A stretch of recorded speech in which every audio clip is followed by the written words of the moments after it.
Hai, perkenalkan saya Ida Bagus Widnya Dwi Prawangsa atau biasa dipanggil Gus Pra.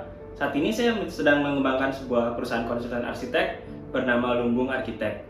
Untuk Lumbung Arsitek sendiri, ini adalah sebuah perusahaan konsultan arsitek ya, yang didirikan oleh partner saya, yaitu I Gusti Ngurah Andri Saputra.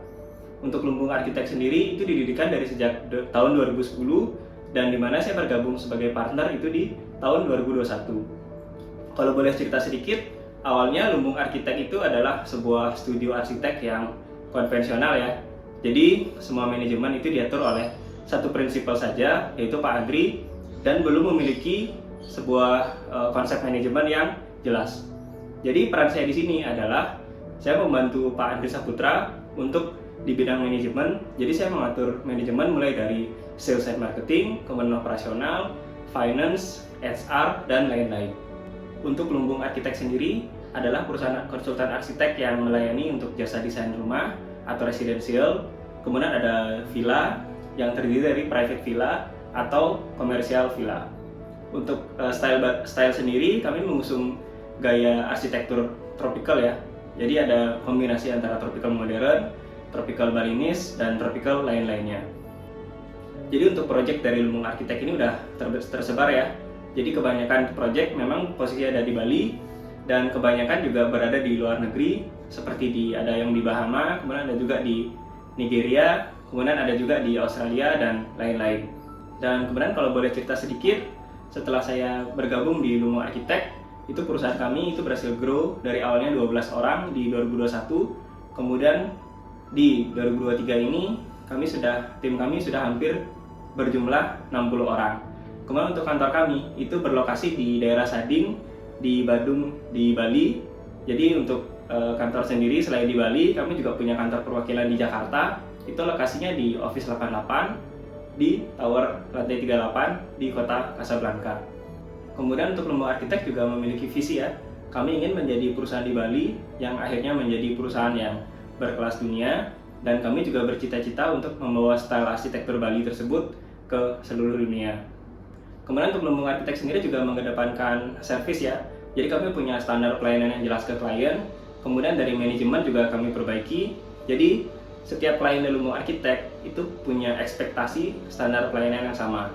Jadi mulai dari timeline, kemudian kontrak, kemudian dari mulai first meeting, kemudian design meeting, sampai after sales, itu semua kami buat standar yang jelas. Jadi untuk klien maupun customer kami juga bisa mempercayakan untuk hasil desainnya pada kami.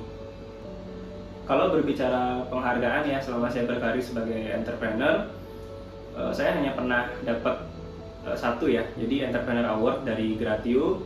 Waktu itu acaranya di Jakarta dan juga dihadiri oleh Miss Mary Riana. Jadi bersyukur ya dan berterima kasih juga pada Gratio yang mempercayakan award tersebut pada kami. Jadi waktu itu yang menerima adalah saya sendiri dan partner saya Pak Andri.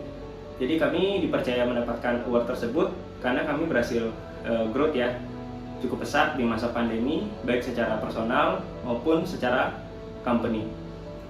Oh ya, tadi saya belum cerita juga kalau di background saya itu bukan di arsitek, tapi lebih ke teknik industri atau manajemen. Jadi mungkin orang bertanya-tanya kenapa saya bisa berkarir di bidang arsitek atau membangun bisnis arsitek. Ya sebenarnya secara bisnis kita lihat semua bisnis itu punya satu kesamaan ya. Jadi semua itu pasti menjual sebuah barang atau jasa kepada customer atau klien, kemudian ada service juga di dalamnya, dan juga pastinya bisnis itu ujung-ujungnya akan memikirkan sebuah sistem, kemudian memikirkan sebuah branding, bagaimana membuat standar pelayanan dan lain-lain. Jadi itulah yang saya kerjakan ya di Lumbung Arsitek. Jadi meskipun saya percaya juga walaupun kita tidak terlalu menguasai di bisnis kita tersebut, kita masih bisa berusaha dan mencapai harapan atau cita-cita yang kita inginkan.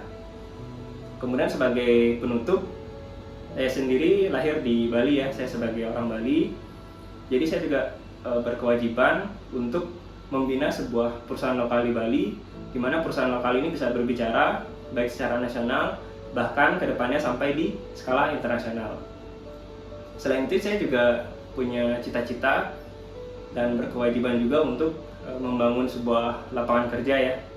Dan secara tidak langsung juga saya berkewajiban untuk membina generasi-generasi muda, terutama generasi arsitek, agar mereka punya soft skill yang baik, punya kemampuan leadership, punya juga mungkin kemampuan entrepreneur dan manajerial. Jadi merekalah yang akan menjadi arsitek-arsitek Indonesia ke depannya.